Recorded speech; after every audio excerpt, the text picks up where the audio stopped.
Hi booktube, Aaron here. Hope you're doing very well. Today I've got a book haul to share with you. It's been, I think, a bit of a while since the last book haul that I did, at least about a month ago, I think. And I've got a pile of books here that have sort of accrued over the last month or so. So I didn't get them all in one binge. They've just sort of slowly made their way into the house since the last time I spoke to you. Um, and the first three are all old penguins. That's something I seem to have an affinity for. And the first one is one that turned up in the little free library at work, and I've been swapping books in and out of that.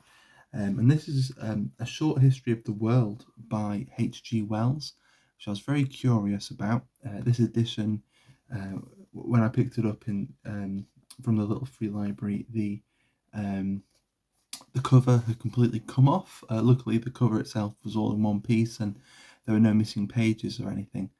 So I had to do a bit of surgery, but it seems to be back in readable condition now. And I'm really curious about this. I'm planning to read The World: A Family History by Simon Sebag Montefiore next year. I'll be reading it for Historathon, and Historathon is a year-long reading event encouraging you to read non-fiction history, and they read sort of different time periods in different quarters of the year. And so my plan was to read that book, that world history, slowly throughout the whole year. And what I thought of doing then, once I picked this up, it was to then read this as a sort of counterbalance to Montefiore's book. They're both, I mean, they're written in different times. This is about just over 100 years old. Montefiore's book came out about a year ago, and Montefiore's book is much bigger, probably much wider in scope. This is sort of slimmer. It says a very short history of the world, so it's the world in a nutshell. But I'm very intrigued by it. I like H.G. Wells's fiction. I've read The Time Machine and The Island of Dr. Moreau, and so I'd like to read some more of his fiction as well. And it begins with the world in space and the world in time, and then the beginning of life. And then we've got, it sort of goes through what have we got? We've got Egypt, Babylon, and Assyria later on. Then we've got the Greeks, got the Empire of Alexandria the Great. There's a chapter on the museum and library at Alexandria, and then there's some King Asoka, Confucius, and Lao Tzu. And then we've got Rome, and a fair bit on Rome. A history on the intersection of Rome and China, or maybe a comparison of Rome and China. And it goes on and on and on into the rise of Germany to predominance in Europe, European aggression in Asia and the rise of Japan, the age of armament in Europe and the Great War of 1914 to 18, and sort of on it goes into the sort of present day. It was written in the, let's have a look, I think it was the 1930s. Oh no, it was first published in 1922, and then this edition is from the early 30s. When was it first published by Penguin? First published by Penguin in 1936. So a really intriguing little book that I'll be hopefully reading in sort of little chunks throughout next year. A couple of more of these older penguins, a little worse for wear as well, so some surgery might be needed. The first here is Friends and Relations by Elizabeth Bowen. I don't know too much about Elizabeth Bowen, but I recognise the name and picked it up. We've got a picture of the author there, and as you can see, the spine is looking a little shabby, so I might have to see what I can do with that. And some D.H. Lawrence. We've got Sons and Lovers. I haven't read any of his novels yet. I picked up an old Penguin edition of is it the Lost Girl, and so I've got Sons and Lovers as well. And then the next one, I found it in the same place as those last two, in a market nearby where they have a secondhand bookshop. Um, and I was really excited to see this, and on the occasion that I was there, I was trying my best not to buy books, and I'd clocked the Elizabeth Bowen, I'd clocked the D.H. Lawrence, but wasn't planning to get them yet. But when I saw this, it's like, well, I'm getting this. I'm going back for the others. It's a portable Mark Twain, a little Viking sort of pocket library edition from the 50s, I think. Let's have a look. Does it say? Probably does say somewhere, but I've missed it. But anyway, I'm looking forward to getting to this. It's got the complete Huckleberry Finn, which I already have, but no problem there. It's got The Mysterious Stranger, which I'm not familiar with, and then it's got selections from Old Times on the Mississippi, Mark Twain in Eruption, A Tramp Abroad, A Connecticut Yankee, Pudd'nhead Wilson, Following the Equator, and 28 Letters, and it's got an introduction by Bernard DeVoto. And yeah, it's probably the kind of thing that I've seen Steve Donahue and probably a few other people on booktube sort of talk about and bring up in the past. So to me it seemed exciting, and I haven't read any Mark Twain in ages, so I thought it'd be a lot of fun. And then at the same place, I also found, after finding the Mark Twain, I found a pile of John le Carré, and I really love John le Carré. I read tons of him. I say tons. I read 3 of his novels last November for Dr. November, an event where you're encouraged to read espionage fiction, and just loved it. And so I picked up a couple more that I don't have yet that I'm intrigued by.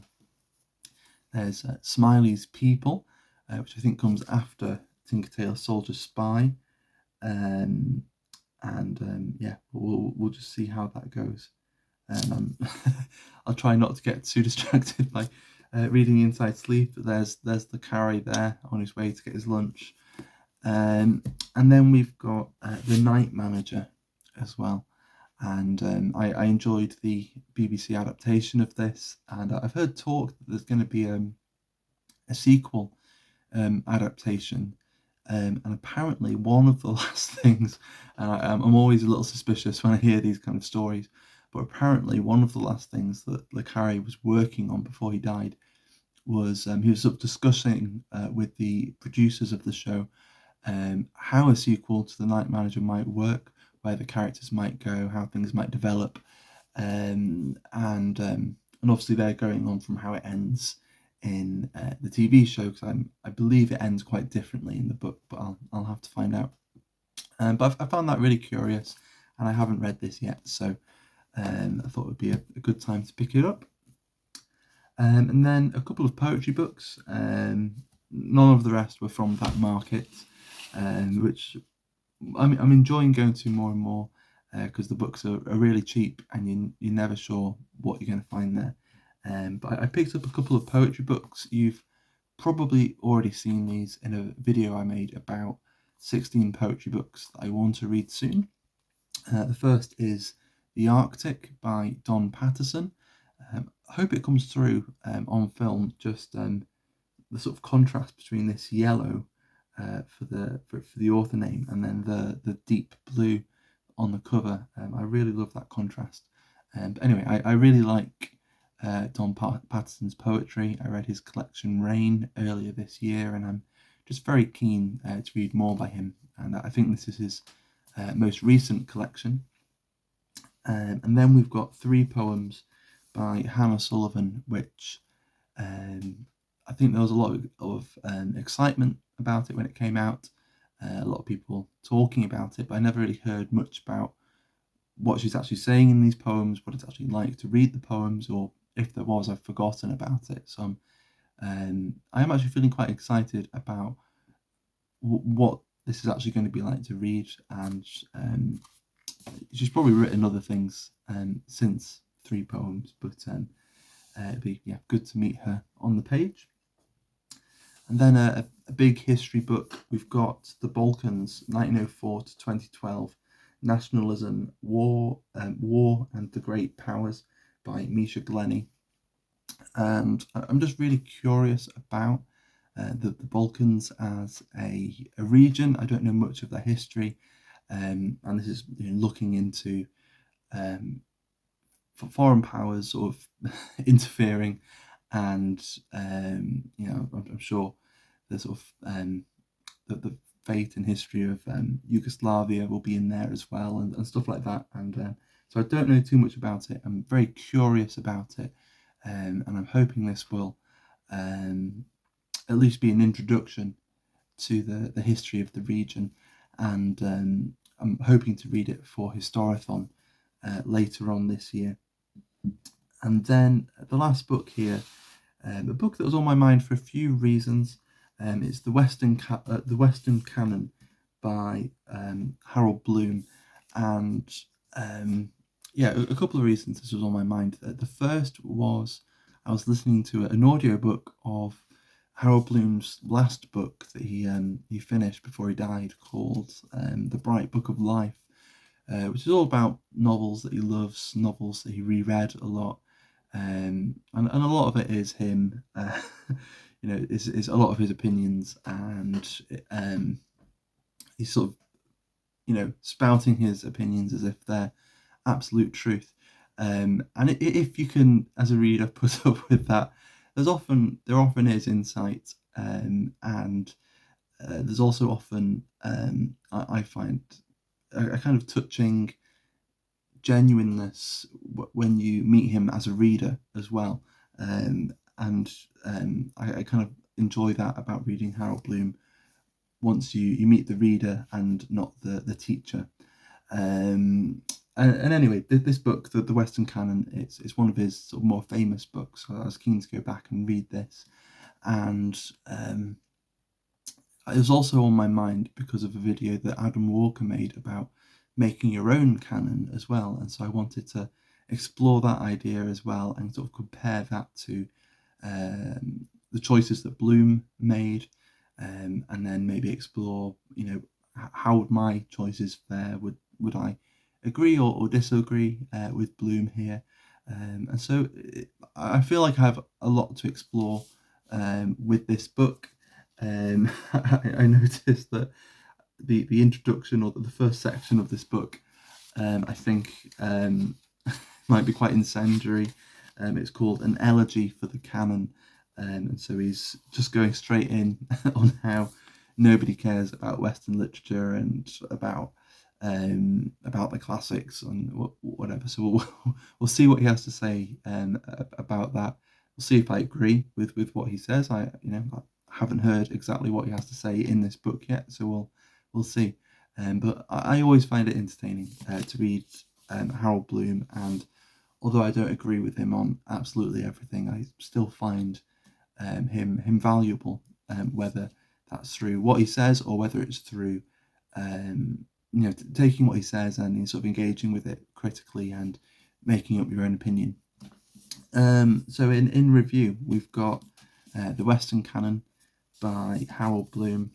We've got The Balkans by Misha Glenny.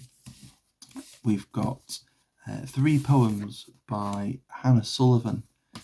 We've got The Arctic by Don Patterson. We've got The Night Manager by John le Carré. And also by John le Carré, we have Smiley's People. And then we've got The Portable Mark Twain, with a nice riverboat there on the cover. And then we've got Sons and Lovers by D.H. Lawrence. We've got Friends and Relations by Elizabeth Bowen. And then we've got A Short History of the World by H.G. Wells. So there we go. Possibly the last book haul for at least the next month or so. We'll see how it goes. We'll see if I behave myself. But for now, thank you very much for watching, and I'll see you soon. Bye bye.